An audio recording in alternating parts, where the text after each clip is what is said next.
અમોદ પાસેથી પસાર થતા રાષ્ટ્રીય ધોરીમાર્ગ નંબર 64 પર મસમોટા ખાડા પડી ગયા હોવાથી અનેક વાહન ચાલકો તેમજ મુસાફરોને પરેશાની વેઠવાનો વારો આવ્યો હતો। જે બાબતે કોંગ્રેસ દ્વારા હાઈવે ઓથોરિટીને અનેક વખત રજૂઆત કરવા છતાં કામગીરી નહીં થતા કોંગ્રેસના આગેવાનો દ્વારા ચક્કાજામનો કાર્યક્રમ રાખવામાં આવ્યો હતો, જેના કારણે ટ્રાફિક સર્જાયો હતો। આમોદના પોલીસ ઇન્સ્પેક્ટર રાજુ કરમટિયાની નિગરાની હેઠળ ચુસ્ત પોલીસ બંદોબસ્ત ગોઠવી દેવામાં આવ્યો હતો।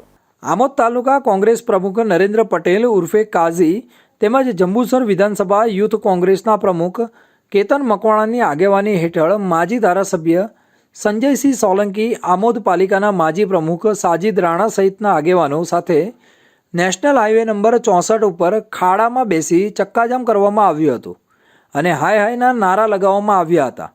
ભાજપ તારી ગેરંટી નહીં ચાલેના સૂત્રોચ્ચાર પણ કર્યા હતા। તેમજ રોડ ઉપર પડેલા કીચડથી ભરેલા મસમોટા ખાડામાં બેસીને વિરોધ નોંધાવ્યો હતો। કોંગ્રેસી આગેવાનોએ ભાજપનું સિમ્બોલ કમળ મૂકીને સરકારનું ધ્યાન દોરવાનો પ્રયાસ કર્યો હતો અને મસમોટા ખાડામાં ઊંધા કમળ ખોસી દીધા હતા।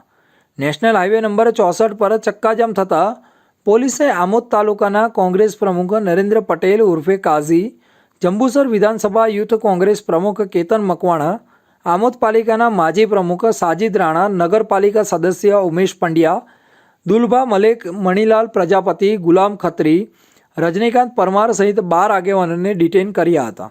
ભરૂચ જિલ્લાનો અતિ મહત્વનો રોડ જે આમોદ રિંગ રોડ, જ્યાંથી જંબુસર તાલુકાના અસંખ્ય ગામના લોકો સિવિલ હોસ્પિટલ હોય, કોર્ટ હોય અથવા બેંકના કામે જતા હોય, સૌરાષ્ટ્રનો જોડતો રસ્તો હોય, સુરતનો જોડતો રસ્તો હોય, આ રસ્તો હમણાં 6 મહિના પહેલાં બનાવવામાં આવેલો। આ રસ્તા જંબુસર વિસ્તારના ધારાસભ્ય પી.કે. સ્વામીશ્રીએ 25 વર્ષની ગેરંટી આ રસ્તો તૂટે નહીં। કયા કારણોસર આ નિવેદન આપવામાં આવ્યું છે, કયા હેતુથી આપવામાં આવેલો તો આ નિવેદન એ ખૂબ મહત્વનો પ્રશ્ન છે। આવનાર સરકારની ગાઈડલાઈન છે કે 5 થી 7 વર્ષ, રાજ્ય સરકારની ગાઈડલાઈન છે કે 5 થી 7 વર્ષ રસ્તો ચાલતો હોય છે। આવનાર દિવસની અંદર અમારા પાર્ટીના પ્રમુખ નરેન્દ્રસિંહ આમોદ તાલુકાના અને એમને કેતનભાઈ મકવાણા, સાજુભાઈ સહિતના આગેવાનો આ રસ્તાનો જલ્દી કામ કરવામાં આવે એ વિનંતી છે।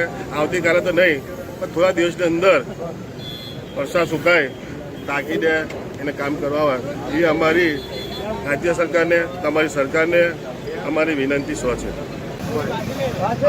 આપ જોઈ શકો છો, જંબુસર, આમોદ તથા સૌરાષ્ટ્રને જોડતો મુખ્ય નેશનલ હાઈવે નંબર 64 છે। એ નેશનલ નંબર ઉપર આ ખાડા પડી ગયા છે। બીજું કે અહીંયાથી રાહદારીઓને એટલું બધું નુકસાન થાય છે અને પોતાના વાહનોને પણ એટલું બધું નુકસાન થાય છે। આજ દિન સુધી તંત્ર દ્વારા કોઈ પણ સમારકામ કરવામાં આવ્યું નથી।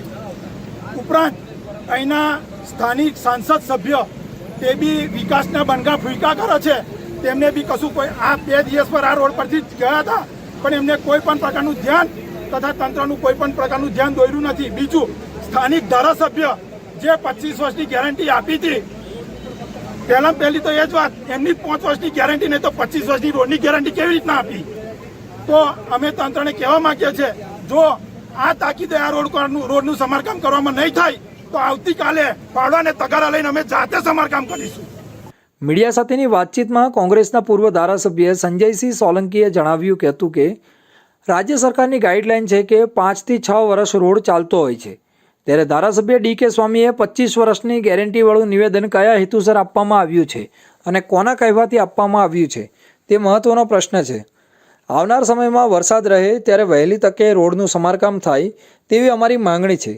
આમોદ તાલુકા કોંગ્રેસ કમિટીના પ્રમુખ નરેન્દ્ર પટેલ ઉર્ફે કાઝીએ જણાવ્યું હતું કે ખુદ ધારાસભ્યએ આ રોડની 25 વર્ષની ગેરંટી આપી હતી। તેમની 5 વર્ષની ગેરંટી નથી તો એ 25 વર્ષની રોડની ગેરંટી કેવી રીતે આપી શકે? જો વહેલી તકે સમારકામ નહીં કરવામાં આવે તો અમે પાવડા અને તગાડા લઈને જાતે જ સમારકામ કરીશું।